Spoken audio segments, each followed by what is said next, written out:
Today we have a completely fresh episode on EllioTrades, something you guys haven't seen maybe ever before, but definitely not in a very long time. I'm gonna share with you a $100,000 trade that I've made since January. In addition, we have a free NFT being given out by my co-hosts, an especially spectacular and interesting group of people that I know you're gonna enjoy meeting. So join me on an epic and extra spicy journey into the world of NFTs.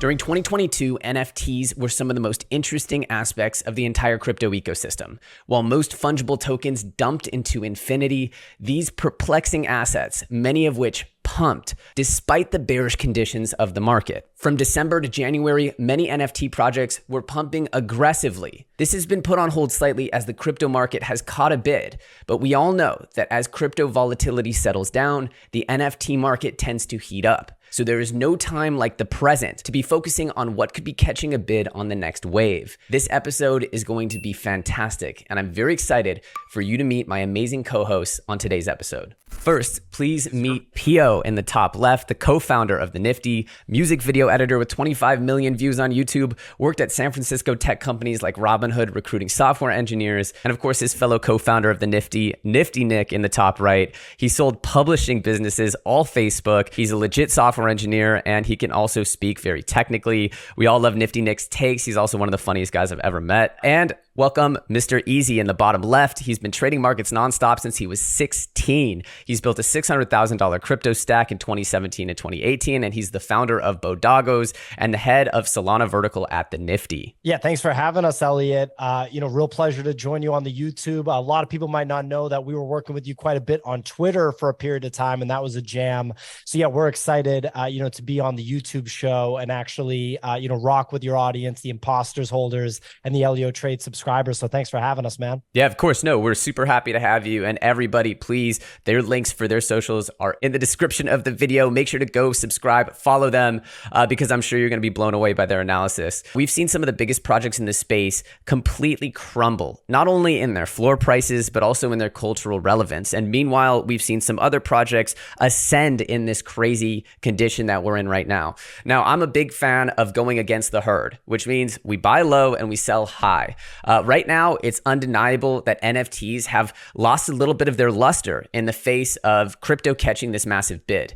Now, to me, I know for a fact that as crypto gets boring again, as ETH starts to slow down, or the perception of ETH slowing down starts to become a reality, what's most likely is that some projects, certainly not all of them, but some good ones, will start to heat up. And right now, it seems as though there's a changing of the guard. How do you guys perceive what's happening right now in the entire NFT space as it pertains to this crypto bid? It's been an exciting time in NFT land. I think you were spot on with your analysis that there's been kind of a changing of the guard. That said, rather than just the changing of the guard, it's more like there's only a few people remaining. It's a better way of analyzing it. And those that remain and have sustained seem to be doing, decently. That said, we are seeing rotation into those projects where the founders clearly have an understanding of crypto and Web3 centric content and engagement, essentially. So I look at Meme Land, I look at DeGods, I look at some of these other projects in the space, whereas we've seen a lot of more Web2 founders, as well as those that had longer term focuses without short-term execution and rollouts get punished by the market, essentially. And so that's where a large portion of the funding in the last cycle actually went to a lot of those companies that have these longer term visions but aren't publicly demonstrating anything. And I think we're seeing the importance of essentially having ongoing marketing. I think of Moonbirds, I think of Doodles, I think of some of these other projects which were previously, I would say, considered blue chip, really fallen away simply because they haven't embraced that ongoing engagement, the NFT space and social media rewards. What I would say is that there's also just a deeper understanding of what value participants in Web3, right, or the NFT market specifically are actually looking for. And that's where that disconnect happened with some of those projects like Moonbirds, like Doodles and others, is when all of a sudden really high floor prices came during basically a speculative bubble. You get a lot of essentially bag holders that bought the top at an extremely high price. You combine that with really big numbers that correspond to venture funding that poured into these projects during the bull run. And whether the founders are experienced founders or inexperienced, right? Because you get the whole range. You get people that have never really run a big time business before. And then you get people that have sold businesses for near $100 million. So you get experienced and inexperienced folks still not understanding that the value creation actually has to go to the holders of the NFT assets for the sentiment to remain strong. And sentiment in this space is massively important. Maybe these organizations will still be able to get favorable exits in the future that will reward their founders. But what we know is when you see Pudgy Penguins, DeGods, these projects, Bored Ape Yacht Club still, right? Bored Ape Yacht Club is still at the top of the game. These different projects still having clout, still having upward trajectory in the space and a holder base that's super satisfied. The rewarding of the holders of the NFT and the focus on real value creation for the NFT holders is what seems to continue to push these projects forward, in the right direction versus some of those other projects that I mentioned that fell off and aren't really going in the right direction at this point, it would seem. Do you guys think that this is just a symptom of the bear, right? Where I've noticed that effectively projects that are sort of cash flow centric, more pragmatic, smaller visions that people don't feel are maybe impractical, those tend to get the limelight during the bear market. Whereas once we catch a major bid into NFT land, which I think we all agree is a matter of when, not if, it's really going to, I can't help but feel as though that will once again kind of return to people looking for that bigger vision, people looking for that higher, more intergalactic Mars mission type of company, just like you see in sort of mainstream stock markets. You see a return to value, a flight to safety. But once the market flips on and up again, people are going to want, hey, let me see, Tesla's plans to go to Mars again, and let me go bid on that. Do you feel like it's just a symptom of the bear that we end up with these sort of like everyone looking for something super pragmatic as opposed to looking for something, huge? I think it's a 50-50 split, to be completely honest. Like, I think that the bear has certainly caused people to kind of like look further out, but need to be entertained during that process. And like, when I look at that, I think of kind of what Pio mentioned, and even Nick with some of these other projects, is a lot of them at the moment kind of struggle with that, like building in public. A lot of people want to know that like you're still actively trying things. Even if it doesn't work out, I think like in the bear, it's almost like rewarding for effort. And I think that when the cycle kind of returns and NFTs catch a bid again, we are going to see that shift. But I think that these ones who have sustained attention and interest in this space where there's fewer people will be rewarded tenfold come kind of that return. You think that the current meta will continue? I do. Luca had a tweet that said like, content creation is utility. And I actually really liked it because it wasn't saying like, oh, you have to go and be a content creator per se, but like the graphics that paint a story, the images that pertain to like what's actually happening behind the scenes have this like emotional evoking effect that creates like a level of sentiment that people can kind of like relate to, or even be like, oh, I felt something watching that. Like, what is this? And kind of get another layer up. I still felt something. And I don't think that slows by any means. Look, if it was a straight up flight to quality, then I think you would see Moonbirds and Doodles doing very well. Because when you think about quality, well, let's look at those two. Kevin Rose, established Web2 entrepreneur, successful exits, A16Z funding in Moonbirds, $100 million in revenue, a war chest. Like, that sounds like quality to me in the traditional investing world. Doodles, investment from Alexis Ohanian, co-founder of Reddit, a team that has been in crypto since 2017, another $100 million war chest. That sounds like quality to me. I think that at the end of the day, this space is so young and so technology forward that it makes it so that it's ever changing. And that's actually what we're seeing, is we're just seeing adaptation from the space from entities like who Easy brought up, Luca Nets, Frank, and Bored Ape Yacht Club continuing to evolve in a very NFT and Web3 native way, that you're just seeing the market favor those entities, but we're trending towards a changing world, and a world that I think is going to be more experience-based, whether that experience is gaming, like Bored Ape Yacht Club, or like what you're building, Elliot, like Imposters, which is like, literally video game focused, or maybe it's a focus in a different kind of gaming that isn't actually video games, but it's more enjoyable experiences that have assets attached to it. So I think it's more an evolving space, and the people that are able to evolve as the space evolves get rewarded by the market. I think there's two separate categories to your question: speculative value, and then there's the other side, which is saying like, what do I think is going to be interesting implementations of NFT technology over the next couple of years that I think the market's going to reward. We happen to be focusing a little bit on both of those things. Our content is heavily focused around a lot of the speculative activity that's going on. But we're also building in a way that we think is for the future. I think it'll be interesting to see which make it through. But I think those that feel like they have something to prove and are doing so publicly are going to be rewarded on the next round. Yeah, that's a great take. And with that, I think it's time to segue. I was originally going to do a different topic first, but this is the perfect topic. And I feel like up to this point, we've been painting a little bit of a dark and dreary picture of NFTs. But the reality is, if you know where to look, there's been amazing opportunities. For example, I've made over 6 figures on one trade since January, or really like the first few days of January. And that is, of course, the topic, the hot topic of the entire year, which is DeGods. I bought 10 DeGods in early January, and based on rough napkin math, those have gone up by over 6 figures in value as they come in to their current moment right now. So obviously, while other things are a bit dark and dreary, there are some projects that are not only surviving, but thriving. And I think it's a perfect dovetail into the topics we've just talked about, which are who is actually figuring out how to take advantage of this new medium. And does it have legs, or is this once again a symptom of the bear market in how we're rushing and reallocating funding? So without further ado, let's dive in and talk about the hottest project in NFTs right now, which is of course DeGods. First off, Elliot, amazing trade. Elliot, here's a little trivia question, putting Elliot on the spot on his show right here. Audience members, let's see if Elliot gets it right. Trivia question: what was the best day, the single best day in, call it, the last 6 months to buy a DeGod? Do you know off the top of your head, Elliot? I'm guessing it wasn't the day I bought.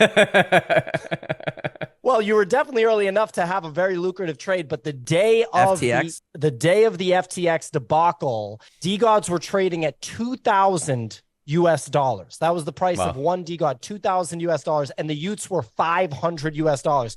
I was on Easy's Twitter show, and he said that a Ute was $500. I did not believe it. I was like, "What do you mean it's $500?" Unbelievable. Someone in our crew signal, she bought like 3 or 4 Utes that day. Beautiful trade. So I just wanted to throw that trivia, thing out. And today, for context, they are trading at about 848 SOL. Is that what I've read? If my eyes are not deceiving me, broke about 10 ETH. Yeah, so that's about 10 ETH. Right now, $17,587 US. And that was from a $2,000 low during the FTX debacle. And once again, it just shows you the mental anguish that is crypto, where you actually couldn't help but get depressed if you had any kind of brain as to what was going on with FTX. Easy literally called, when FTX was happening, he was like, "I think buying DeGod is the best trade."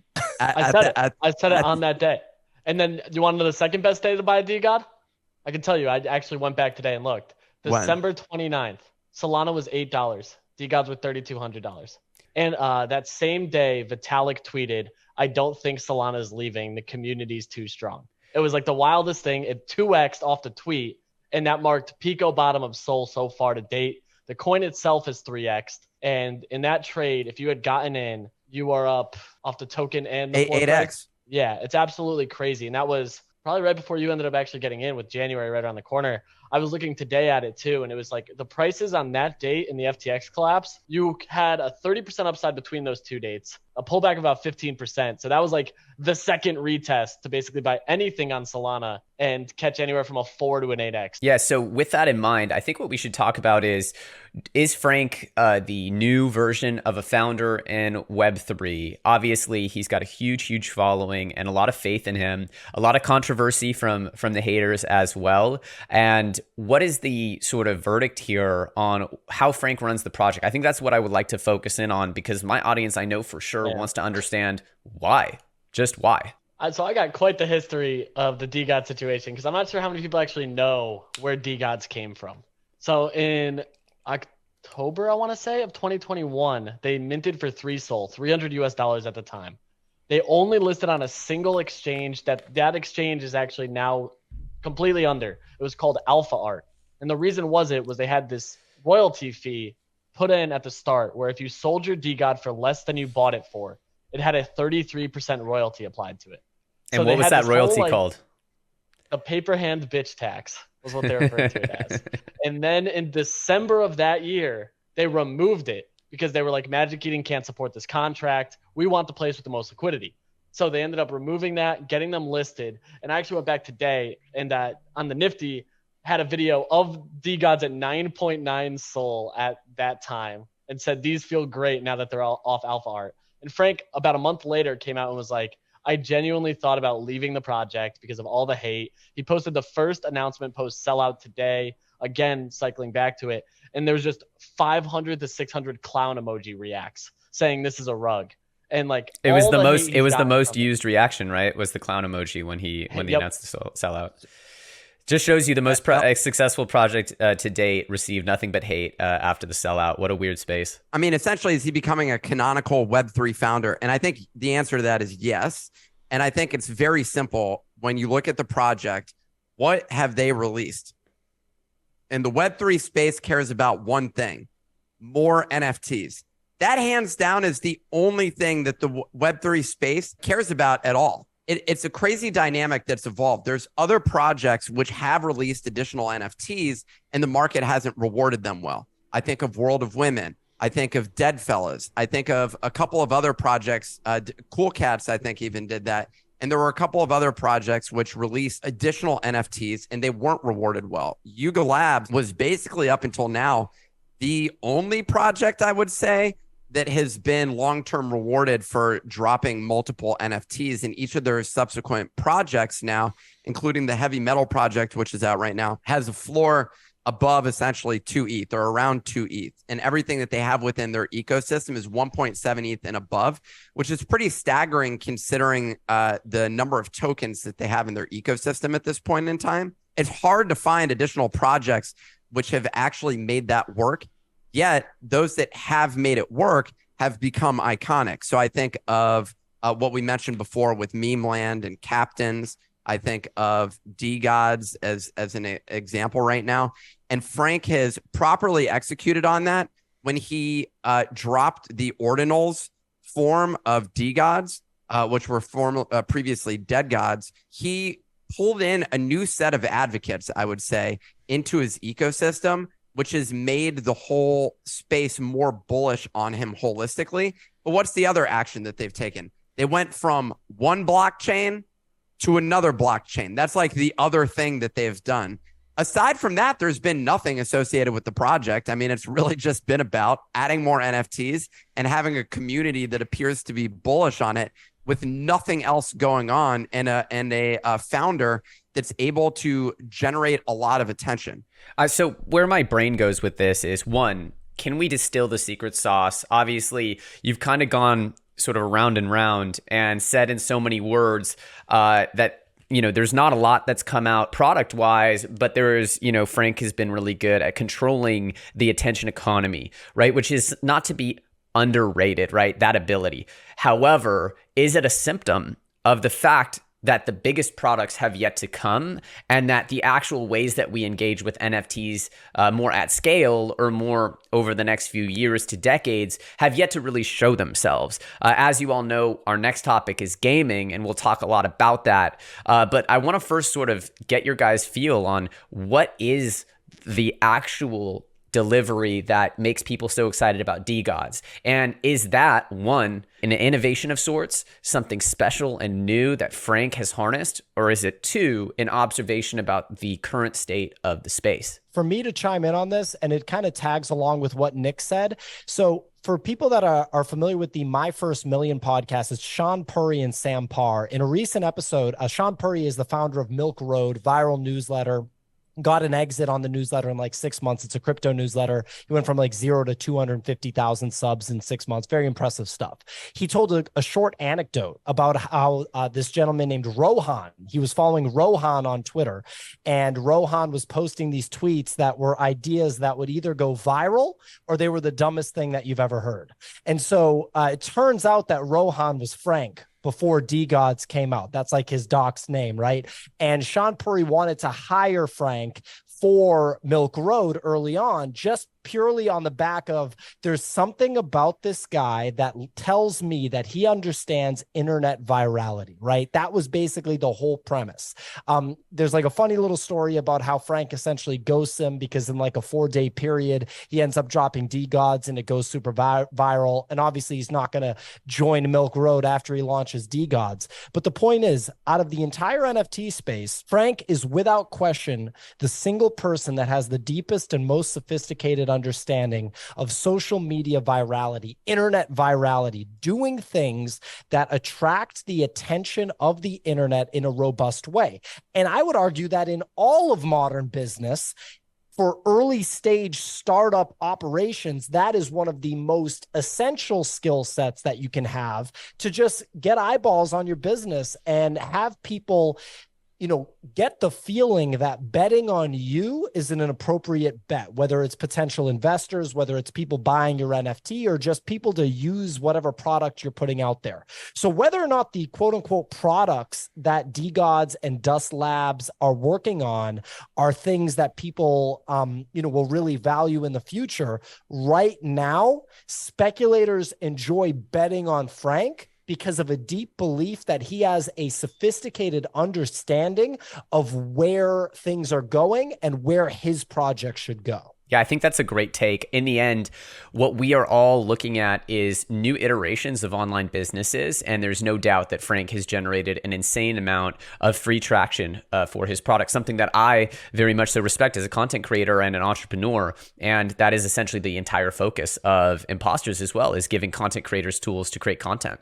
So I think it's a little bit of both. I think there's a bit of an observation of people are disgruntled with some of the visions that haven't panned out, but they're also excited about the ability of a very young kid to generate a lot of excitement. So I think the truth is somewhere in the middle. Any final words on Frank before we move on to gaming? You were talking about the future side of this and whether or not he's innovated.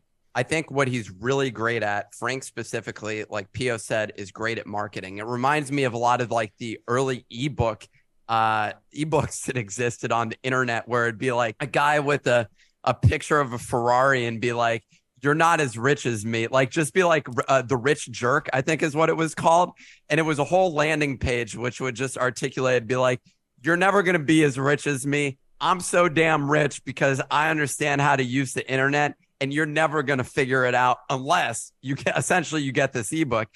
It's a complete nonsensical. The ebook's not that great, but the guy made millions of dollars essentially just via copywriting. And to your point, with internet businesses, I think Frank understands it incredibly well, which is internet businesses are all about like online marketing, and he's a master of that. But you said something else, which I think is really important, which is that, is this the future of NFTs? And to me, I don't think so.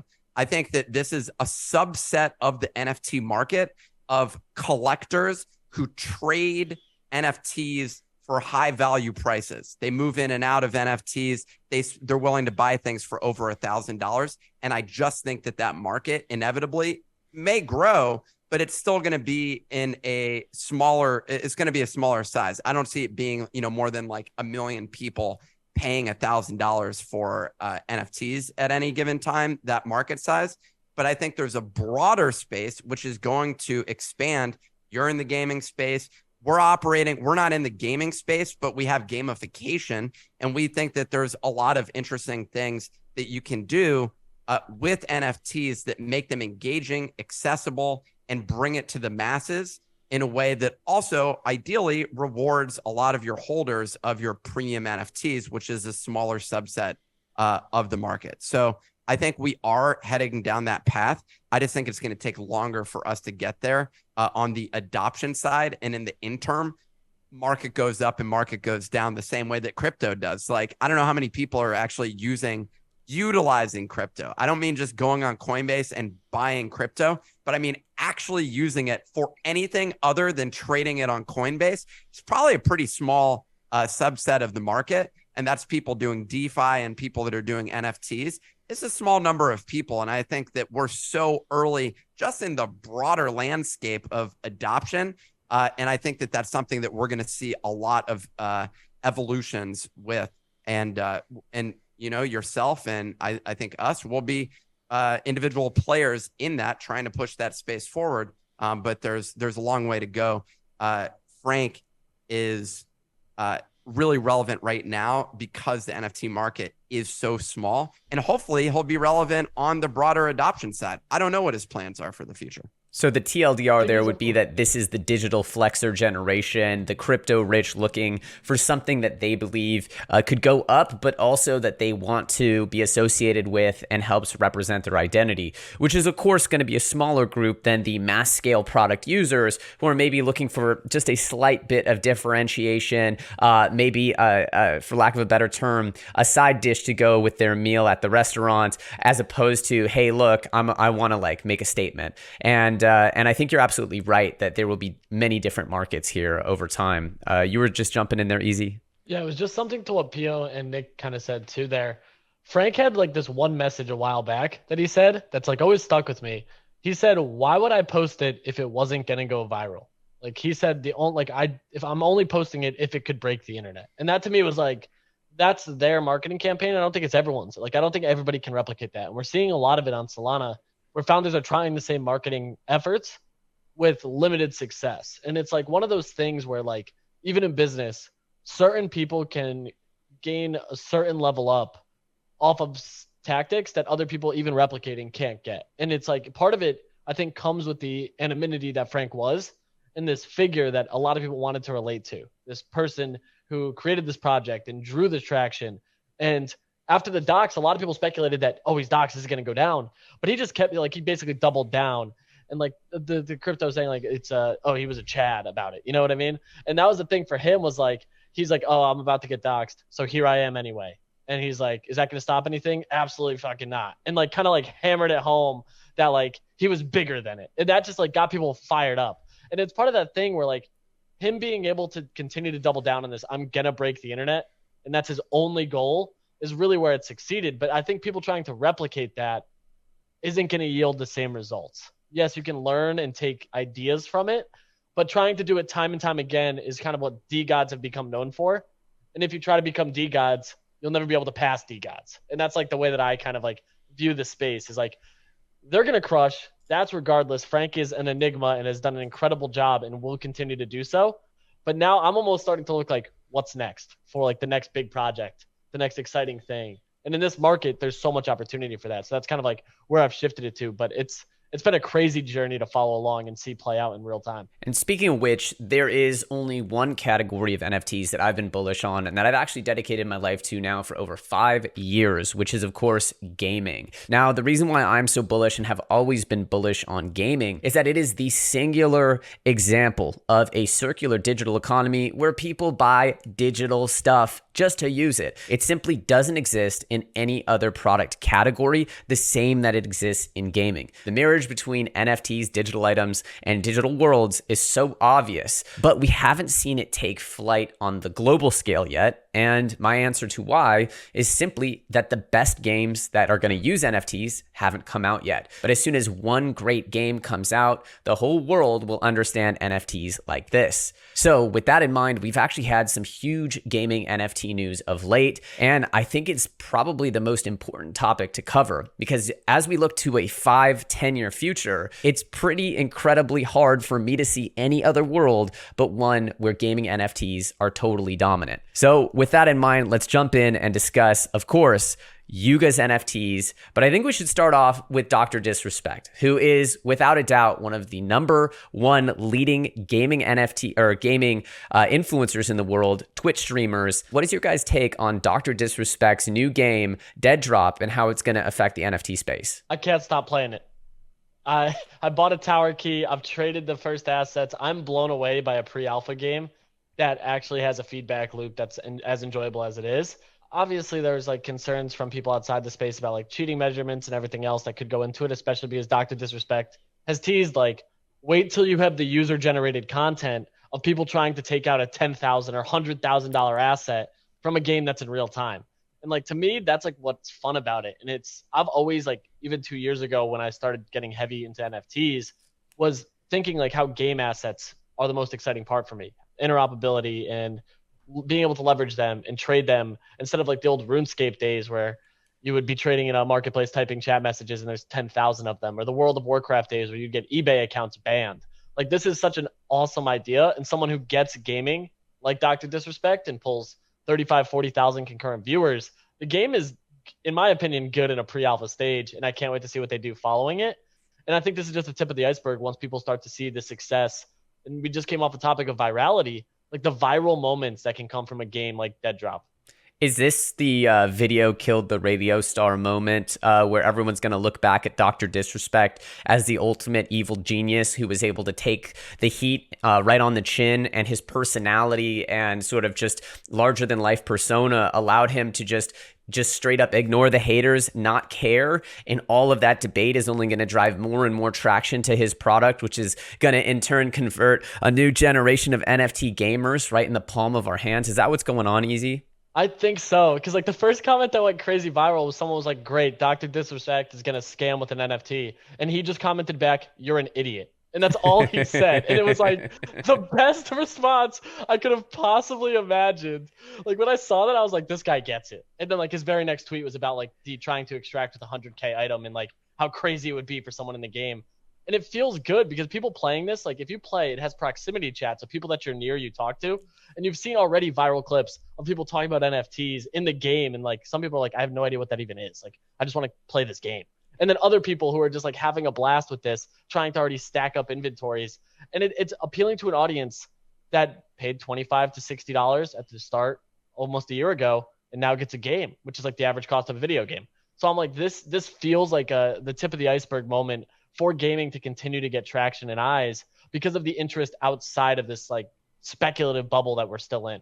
Yeah, I mean, people always say that NFTs are new types of content. They're entertainment. They're brands. The decentralized Disney was something that got thrown around all the time in the 2021 bull run. I think that was a now disgraced influencer named Beanie that would talk about that.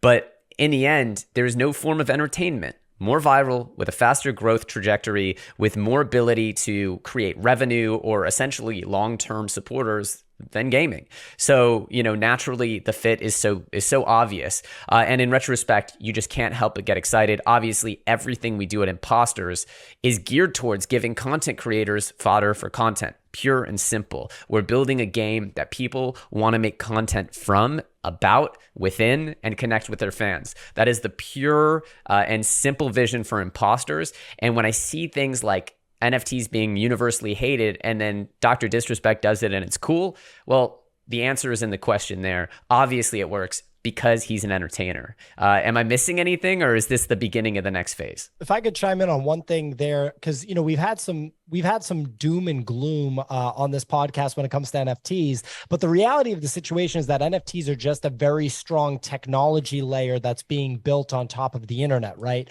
And so any universal hate for NFTs really is arbitrary. It's just hate for something new, or it's hate for the wrong reasons. It's hate because NFTs were not properly explained to somebody. It's hate because NFTs had this crazy bull run, high-end NFTs like Bored Apes, and they reached escape velocity and price that normal people were never going to be able to afford them. So naturally people hate them. Or it's hate because there were a lot of nefarious characters in the space that actually scammed people for tens of millions of dollars. And obviously that's bad. But NFTs as a technology, it's just a very strong technology that's going to get bigger and bigger and take over more and more. So the hate is arbitrary. And as soon as a player of a video game, for example, has a reason to engage with NFT technology that benefits them in a way that's, unique to them and actually provides them real value, that's when you're going to see the conversion happen quickly. Maybe it takes a rebrand. Maybe we don't call these things NFTs anymore. Maybe we call them digis, or maybe we just call them something totally new that none of us have thought about. But the bottom line is, if somebody's playing a game that they enjoy and they can actually have true ownership of the in-game assets, and maybe they complete a mission or a quest that's really hard to complete, and on the back of the skills and the talent that they have playing the game, they win a rare shield or a rare skin or a rare sword that they can then turn around and sell on a marketplace in a seamless way that they've never been able to do before, that actually indicates true ownership and a true trading platform. And they sell that thing for $1,000 or $500, and it's more money than they had invested in the game, period. I have to think that that conversion is going to start to happen. We aren't going to be there tomorrow, but to me, it's an inevitability because of the strength of NFT technology and my awareness of what the technology can actually be used for. And speaking of getting rare digital items for simply showing up and doing what you love to do, rumor has it that the Nifty has a free digital item for everyone watching this show. Who wants to, Nick or Pio, do you guys want to explain how they can get this thing? All you do is you go to the nifty.com/claim, THENIFTY.com/claim. And you'll be prompted, if you don't have an account, you'll be prompted to just enter your email. It'll send you an email and you can click a link and it'll log you in. And all that you need to do is enter the code. The code is Ellio, all lowercase. The artwork is imposters themed, right? So we wanted to show love for EllioTrades YouTube channel, his your subscriber base, Elliot, and all the imposters holders. So we have our character Buddy from Easy's Bodago's NFT collection that we're launching on Sol in a couple of months on Solana. And, we've been rolling out these free NFTs that have Buddy, the main character from that collection, in different situations. And this one, Elliot, I'm sure you can show it on screen as Buddy and an imposter, playing video games together. So if you use the claim code Ellio, all lowercase ELLIO, you'll be able to claim that free NFT. Amazing. Thank you guys so much. Obviously, it pays to show up and watch and play, and that's the future of NFTs, as you guys well know. I think we had another topic of the day, but I think we should save it for the next episode. What are the final words here as we're here entering Q2 2023? Let us know what the audience should be looking for, thinking about in NFTs. Obviously, guys, all the socials for Pio, Nick, Easy are listed in the description of this video. The Nifty portal, please subscribe to their YouTube channel. Fire content every single day. Let's take them out with some cool final words here. NFTs aren't going anywhere. NFT technology isn't going anywhere. It's going to evolve. It's going to change. It's not easy to trade high-priced NFT assets, but gaining an understanding of what an NFT is, what blockchain technology means for your life and for the world is undeniably beneficial. Less trades, more conviction. If you're trading this market, find the opportunities, find the why, and double down. Pio's point, it's not going anywhere. So stick around. It's a game of survival in this type of market until the tides turn, and then you reap the rewards if you stuck it out. Mine is just look for ways to have fun. If you're enjoying the space, it's not and not so focused on the money, you're going to be able to learn. And I think the money will come as a result of that. And so it's really saying, where are the pockets which actually seem interesting? Because you're still, in the grand scheme of things, I know we say it all the time, but you are still early. Thank you, boys. Although NFTs have experienced their fair share of troubles over the past 12 months, there's undeniably some major opportunities if you know where to look and you're following the storyline. As I shared with you, there's a $100,000 trade that I've been able to make, $100,000 in profits just since January. And in my opinion, there will be many other such trades in the future. As always, make sure that you check out the nifty.com, get your free NFTs, subscribe to my co-hosts, Nifty, Nick, Pio, and Easy. Their social links are in the description below. And of course, make sure to watch this video popping up as it's even better than this one. Let me know what you think about this new format, this podcast style format, to help you guys understand the wild new world that is NFTs in 2023. As always, I'm EllioTrades, and I'll see you very soon on the next one.